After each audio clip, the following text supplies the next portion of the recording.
Hi, welcome. Perimenopause and postmenopause can be overwhelming on a good day, but there are certain frustrations surrounding menopause that I hear about repeatedly from women, almost daily, and I happen to struggle with a few of them myself. Here are the top 7 frustrations that many perimenopausal and postmenopausal women struggle with. The most frequently complained about and infuriating thing about the entire menopausal transition is that doctors don't listen.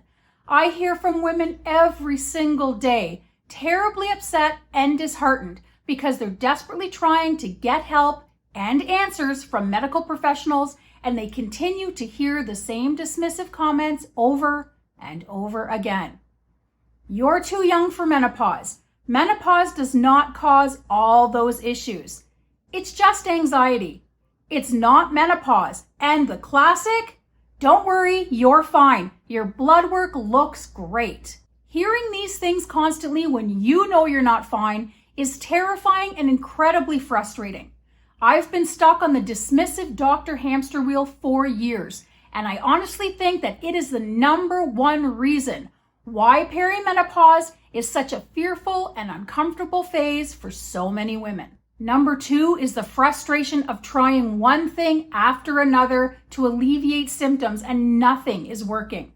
I hear from women constantly asking me what they can do because they've literally tried everything they can think of and they still feel unwell. Many have tried or are still using HRT and have found that it's either far less efficient than they had hoped for, or it's causing side effects that's adding to their misery.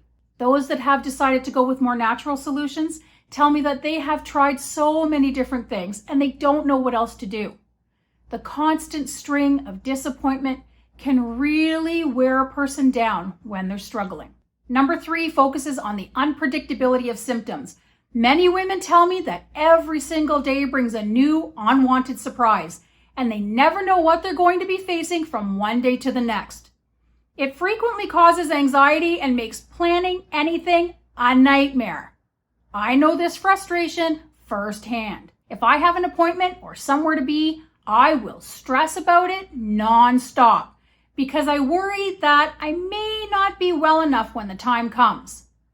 I don't plan many nights out either for the very same reason, and I will often cancel just to alleviate the anxiety. Doing things on the fly is the only way for me because then I don't have time to worry about it. Number 4 is the torture that is dry, sensitive menopausal skin and the inability to make it disappear.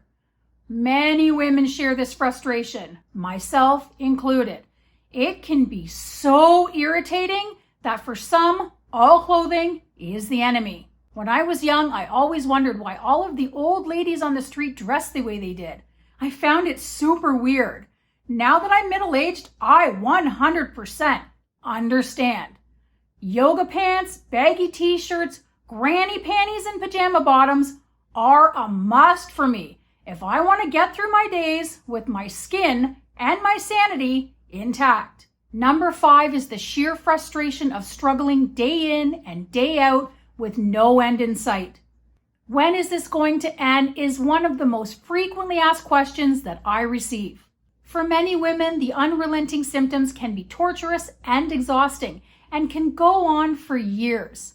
Having an end date would at least make struggling with all of these symptoms bearable, but unfortunately, it doesn't work that way. So many of us soldier on every day with this new unwanted experience, never quite knowing when and if we will be blessed with normalcy again. The 6th frustration that I hear about a lot is people commenting with unsolicited and unhelpful advice. Just eat better, exercise, lose weight, etc., and you'll feel better. I experience this one a lot. It's infuriating.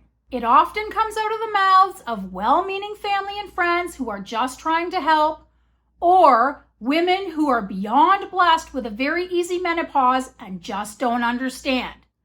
But the most annoying and aggravating source of these dismissive comments is from the doctor. I was constantly told to just lose weight and all of my issues would just magically melt away.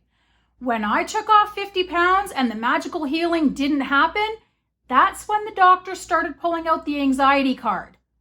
Beyond frustrating. Number 7 is relationship changes. I hear from many women struggling in their partnerships and marriages. All of the changes going on in the body and mind during menopause, coupled with the changes and tensions at home, can be a real stressor for many women. Many share with me that they no longer feel understood or supported by their partner. Some are experiencing low libido that is causing a great deal of tension in the relationship. Others simply feel alone, unloved, and unheard.